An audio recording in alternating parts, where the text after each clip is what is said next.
Is it October yet? We're ready to drop the puck on the upcoming season, but not before our NHL-wide breakdown continues on the Locked On Fantasy Hockey Podcast.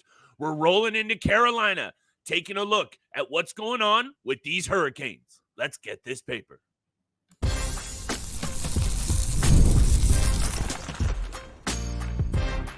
You're Locked On Fantasy Hockey, your daily podcast on fantasy hockey. Part of the Locked On Podcast Network, your team every day. Happy hump day, everybody, and welcome back inside the lab to your daily source for fantasy hockey news. It's the Locked On Fantasy Hockey Podcast. Salute to the everydayers. Shout out and holding us down, making us your first listen every single day. Steele and I could not do the show without y'all. We also couldn't do the show without Game Time. Today's episode is brought to you by Game Time. Download the Game Time app, create an account, and use code LOCKEDONNHL for $20 off your first purchase. Terms apply.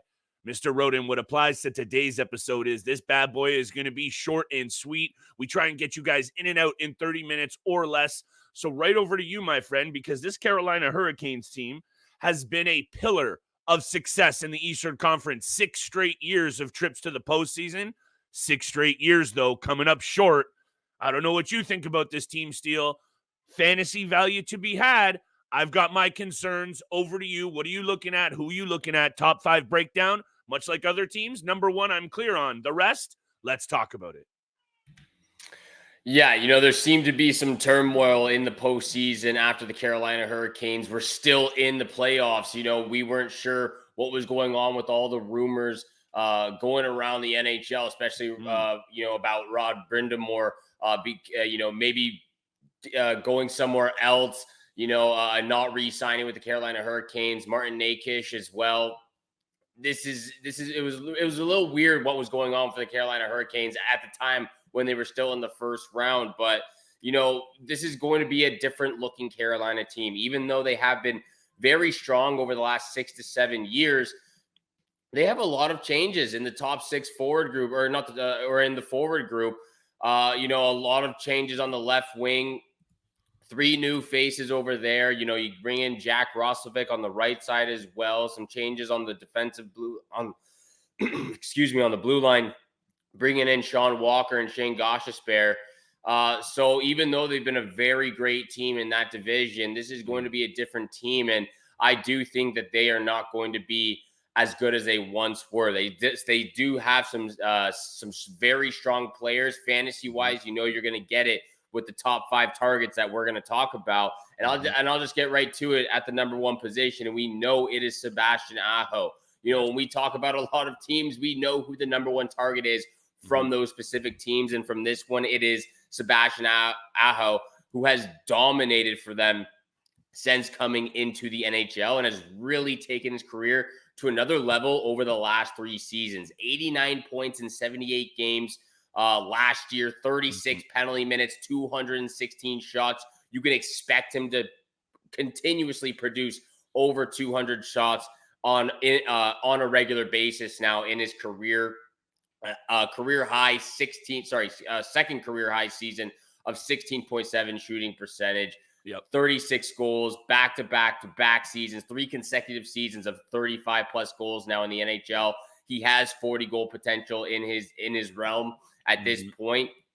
And he is one of the strongest players in the NHL in the center position. We know that he's been considered in the Selke Trophy, in the Selke voting for the last couple of seasons now. Hasn't really gotten higher than 10th in Selke voting, but he's in that department right now.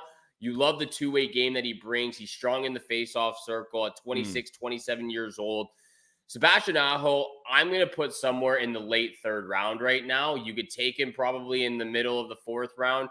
If you take him a little earlier, I think that might be a little bit of a reach for this player on the entirety of what he brings fantasy-wise, but strong centerman. He only has that one position in him if you're in a dual eligibility format type of league, but Sebastian Aho is number 1 off the target list for me.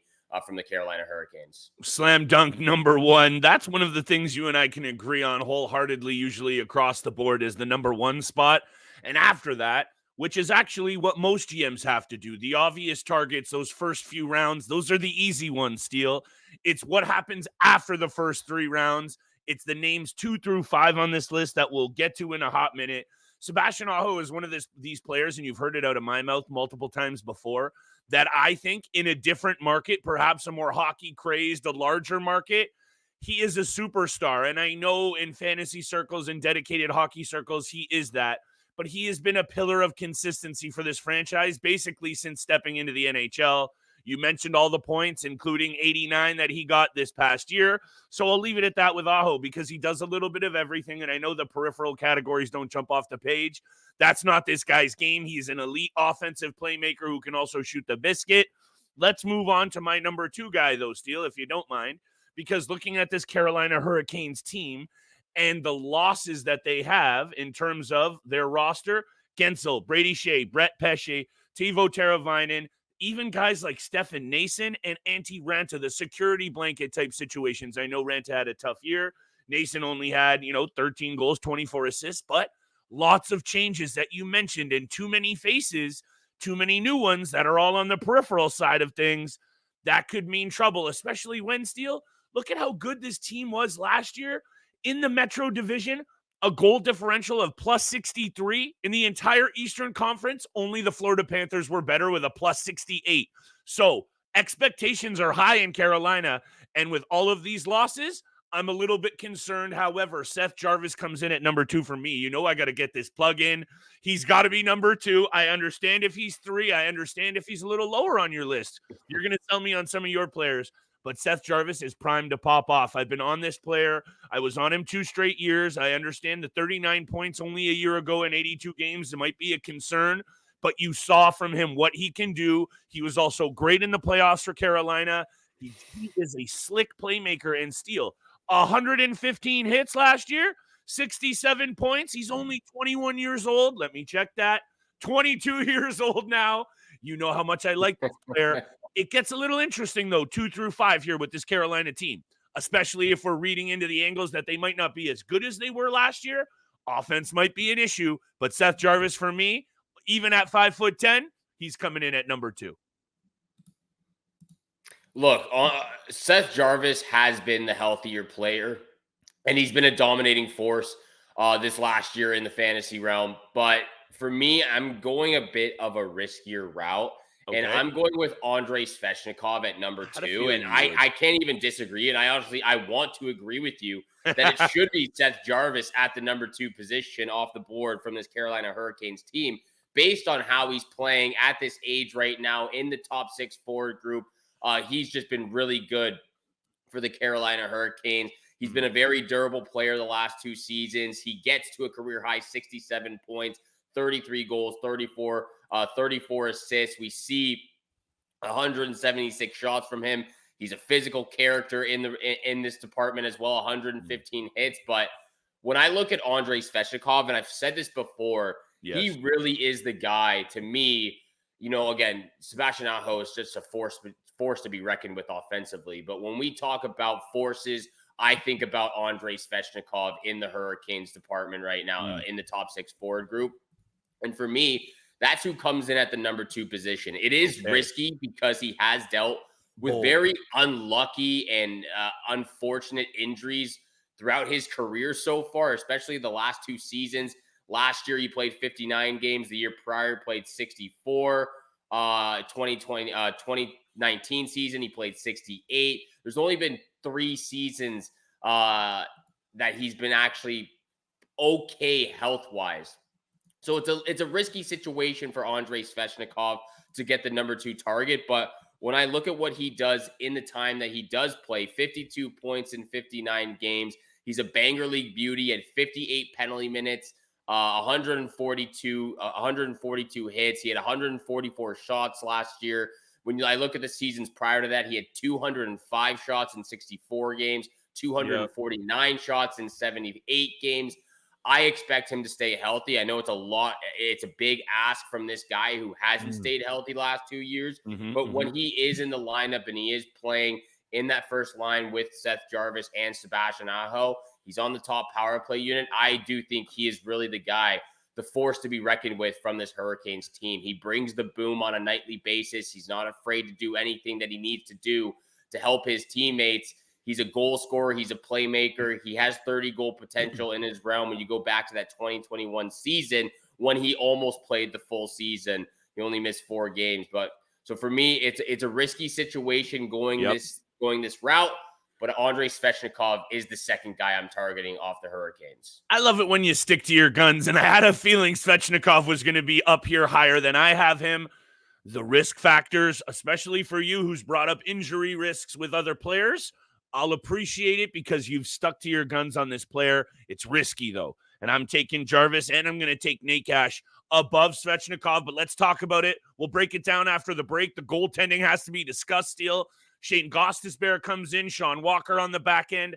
I don't know what it's going to mean for this team's overall success when you also have a bunch of teams improved in that metro, including even the Washington Capitals, who were lurking around for a bubble spot. You've heard it from me before, Steele. Teams, good ones, are going to be left on the outside looking in. Hopefully you're looking in on the rest of today's episode. Right around the break, we'll talk about the rest of our top 5 list. Today's episode is brought to you by our friends at Game Time. You got to be checking out the Game Time app, an authorized ticket marketplace of Major League Baseball, which makes getting tickets faster and easier, and prices on the Game Time app actually go down closer to first pitch with killer last-minute deals, all-in prices, and views from your seat. Their lowest price guarantee, Game Time takes the guesswork out of buying tickets to your favorite event and out of guesswork for buying MLB tickets. Download the Game Time app, create an account, and use code LOCKEDONNHL for $20 off your first purchase. Terms apply. Create an account, redeem code LOCKEDONNHL for $20 off. Download Game Time today. Last minute tickets, lowest price guaranteed. And thank you so much for making the Locked On Fantasy Hockey Podcast your first listen every single day. Continue to hit the subscribe button, the follow button, leave a 5-star review. Flip and I appreciate all that love you show us Monday through Friday. Mm-hmm. Just to give you some heads up, we are cranking it down to 3 episodes a week heading into the month of August. Monday, Wednesday, Friday is when you can expect our episodes. We are going to continue to break down every single NHL team's top 5 fantasy targets for this upcoming season, potential breakup players to stay away from, as well as a lot of the goaltenders in the mix that we love. We will get to our top 15 fantasy goaltenders at some point in this offseason, but that's what you can expect in the month of August. Continue to hit the subscribe button. Make sure you go check out Locked On Sports Today as well. Hit the subscribe button to their YouTube channel, and you can also find them on the free Amazon Fire TV channel app. Part of the Locked On Podcast Network, your team every single day. Flip, just to finish off with Andrei Svechnikov, I do think that he is going to outperform his ADP. I think because of the injury risk that comes with his player, you could expect him to fall down the board. I wouldn't be surprised, honestly, if he doesn't get drafted until the 9th and 10th round. I'm comfortable taking him in the 7th to 8th round because I know what he can do when he's healthy. Again, there's some risk with this player. Yeah, but you're going bold. I think he's going to outperform his ADP because I expect him to play close to a full season, if not a full season, for the first time in a long time from his career. Number 3 on my list, I've got Seth Jarvis, just like you had. What he did last year, 33 goals, career high 67 points. Also brings the physicality for this team, 115 hits and 52 blocks. I think he's going to have over 200 shots this next year because that's just the type of path and direction that this player is on right now at such a young age, 22 years old. So for me, you really said it all about this player. You've been on him for the last 2 years, 3 years, honestly. Yes. And you couldn't have hit it more on the nose with this guy. He's an absolute stud. First line now with Andrei Svechnikov and Sebastian Aho. Seth Jarvis comes in at number 3. He is a keeper dynasty type of guy that you always love to talk about as well. So Seth Jarvis he's the number 3 guy off the board for me. It's also what intrigues me and entices me the most, maybe not the most, but it's up there, is the chemistry he formed with Sebastian Aho. And I think, Steele, given the chemistry that we saw with Jake Guentzel as well, I don't think it's going to hurt, per se, Aho and Jarvis's output because I do like Svechnikov up there with them. I think that line is still going to find its offense. I just worry about the depth on this team, and I know Jake Guentzel was probably not long for Carolina anyway. That was an in-season deadline deal. I understand it didn't shake out.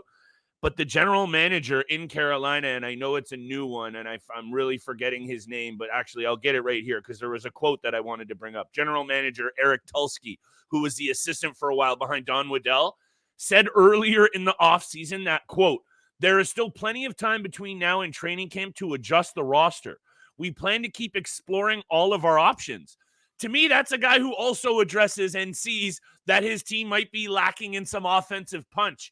And I think even though that they had the second best power play last year, Steele, I think they'll still get theirs on the power play. So I like the numbers for these guys' fantasy as well. I just don't know if they're going to be able to go toe-to-toe with the Panthers, Rangers, and other top teams in the Eastern Conference this year. That's my real concern. I want to talk about the goaltending in a minute. I had Martin Necas at number 3 for me, Steele, and Svechnikov at number 4. I assume you're going to talk about Martin Necas in a second. I'll leave Svechnikov for you because you've covered it so nicely. Necas comes in at number 3, and let me throw this out there. 2 seasons ago, 71 points, his stepping out year, his first full 82-game season as well. At 24 years old, you started to really look at this player that maybe he was a sign of things to come. Last year, 77 games, regression down to 53 points, a -9, the worst of his career as well. I don't know if it was contract. I don't know if things aren't smelling right in Carolina. Necas for me, though, Steele, 60 points, very much in the realm. I'm okay with that. I just don't really know where to take these kinds of players who are coming off of their first good year and then they go into a down year. Those might be the hardest to predict in terms of where they go, right? Only one real good year, and then he followed it up with a dip. Those might be the hardest in fantasy to peg where they should go. However, Aho 1, Jarvis 2, Necas 3, Svechnikov 4. Let's talk about it, and then let's talk about this goaltending and who you have at number 5. Yeah, I want to talk about Freddy Andersen and Pyotr Kochetkov. I have Martin Necas at the number 4 position. It is a little scary because of the dip in his offensive production last year. Also got less than a minute of time on ice this last year. He went from 18:25 average time on ice to 17:21. So you saw some of his opportunity and ice time get restricted from Rod Brind'Amour at some points in the season because of the lack of play. Like you said, career low -9 in the plus minus category. I really do think that, this is still a very comfortable player and that you can take him. You don't want to reach on this guy right now because, you go from 71 points to 53 points. This is still back-to-back seasons of 20 plus goals. He went from 28 goals to 24 goals. It was really the playmaking that unfortunately wasn't his bread and butter last year. Career high 71 points. I think this is where we expect him. I expect him to be in that 55 to 60 point realm. Can he do more? He obviously can, but this is what the player I see from Martin Necas is that type of player in that 55 to 60 point realm. He gets over 200 shots, 31 blocks, 77 hits. You would like to see a little bit more, but maybe it was that contract that seemed to get in between the ears a little bit. So I'm comfortable taking him number 4 off the board from the Hurricanes. I see him falling somewhere in that 11th to 12th round based on what he did last year. And maybe he does overachieve on his ADP, which would be very helpful for your fantasy team and your as a general manager. But this is where I'm predicting Martin Necas going into next season, somewhere in that 11th to 12th round. I'm comfortable with him there. I'm comfortable with that as well, Steele. Look, I mentioned Sean Walker on the back end. They bring in Gostisbehere into a blue line that has Jacob Slavin, Brent Burns, Jalen Chatfield, and Dmitry Orlov. So for me, at least on paper and at least in terms of playing hockey every night, not fantasy, I still trust in the back end of this team, especially when you dig into the numbers a little bit, Steele. And this is really impressive considering the run and gun, high octane offensive game we tend to see in the NHL on most nights. This team allowed league low 25.6 shots against per night. The Philadelphia Flyers allowed 27.1. That's a crazy number for today's NHL. This defensive blue line, and I know they lose guys like Pesce and Brady Skjei, I think it's still going to be a solid one. That's why I would be looking at a guy like Freddy Andersen in my number 5 slot. And I would look at Pyotr Kochetkov as that breakout guy that people have been waiting on, Steele. I don't think I'd take Kochetkov over Freddy because of this main reason. When Freddy came back from his blood clotting issues last year, Steele, 10 starts down the stretch. You want some numbers? 9-1 for Freddy with a .952 save percentage and 3 shutouts in his 10 games since returning. I think he can still get it done in the regular season, even though he's up there in age. I believe he's 35. You know me and those numbers. That's not solid. Kochetkov's waiting in the wings, so I'll spit it out. I got Freddy at 5 because I think this team defensively is still got all the makings to be a playoff team. The offense is where I have concerns, and maybe that hurts his win category, but I still see shutouts. I still see save percentage. I still see goals against and value in Freddy at 5. Lurking in the wings, though, if you can't get Freddy, I'd be okay with Kochetkov as maybe my third goalie or my security blanket, Steele, because you can't help but feel, given the age and some of the mileage on Freddy's body, including health issues, Kochetkov is going to get some cage time. His numbers have been pretty good, even though he's been up and down. He was 4th in Calder voting last year, Steele. If you're not buying into us, buy into those guys. 9-11 save percentage, pretty good. 4 shutouts, pretty good. So I'll spit it out. Freddy is at 5, but Kochetkov, he's waiting in the wings in a big time. And I know we've been a little apprehensive about what we've seen. I think this is finally the year for Kochetkov to prove that he is the number 1, but that might not happen till halfway through the year. So Freddy is my guy off the board 5th for this team. And we'll get to my response after the break when we come back. So much more to talk about, some potential players to stay away from, potential breakout players like Flip just said with Pyotr Kochetkov, as well as we are going to break down the goaltenders after this.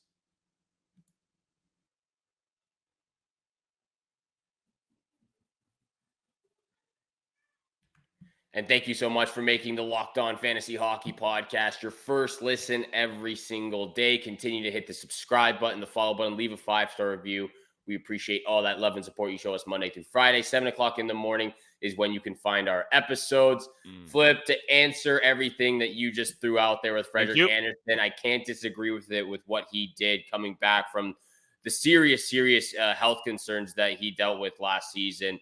The problem with me, or the problem with this player going into a fantasy team or drafting him or wanting to draft him as a fantasy player for your team, it is, again, we know the injuries that have been happening with this player, lower body injuries constantly coming up, the blood clotting, that's a very serious health concern, and we wish that it never happens again. But he only played 16 games last year, and he played 33 games the year prior to that. He will be 35 years old. Thank you. 35 years old by the time the season starts. Birthday October 2nd. So he's going to be 35. He's going to be up there in age. I'm not saying he can't get it done because of his age, but there's been some serious injury concern with this player. And this is one of those guys that, even though I would love to draft him based on the statistics of what he put up, like you said, 13-2 and 0 with 3 shutouts. He had a 932 save percentage, a 1.84 goals against average in the 16 games that he played last year. It's not enough for me to want to target this guy. So if he happens to fall down the board and I need my second goaltender or even third goaltender, this is not the first goaltender I'm going after. No. But this is the second goaltender, potential second goaltender, a definite third goaltender I'm going for my target. So if he falls down the board and I can get him, somewhere in that 10th to 11th round as well, that's where I would be putting Frederik Andersen right now. I would actually be putting Pyotr Kochetkov ahead of Frederik Andersen, and that's why he comes in at the number 5 position. I'm actually kind of surprised that you don't have Kochetkov at the number 5 position, based off of what you used to say and how high you were. And maybe I throw it back over to you to kind of enlighten us on that question. But you were so high, and I know you are still very high on Kochetkov in his future keeper dynasty leagues. He's a stud as well. So maybe I'll throw it back over to you to answer that one. Rod Brindamore is going to give Freddy Andersen at least a shot. I don't know how much of a shot. I don't know how much of a share he's planning. Freddie is going to be the quote-unquote number 1 to start the season because of everything that I just spoke about and his ability to come back from a basically life-scaring situation.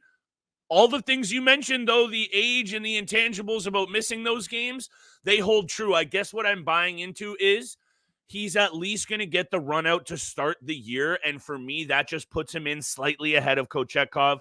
I just also don't know if Kochetkov is fully ready to take the reins as that bona fide number one. He's definitely close, Steele. And now we're nitpicking and kind of, trying to split hairs a little bit. So I'll spit it out. Your take on Kochetkov at 5, I actually really appreciate. I think I've been selling you on this player a little bit. So I think I win there. However, it's just there's question marks. There's lots of question marks with this team, Steele, and it feels weird given how good all their numbers were last year, given 6 straight trips to the postseason. It's just hard for me to put my finger on this one. So maybe I'll leave it at that. Big cop-out answer. Gostisbehere, though, on the back end, just to wrap this out as like maybe not even a sleeper or under the radar because he was solid last year.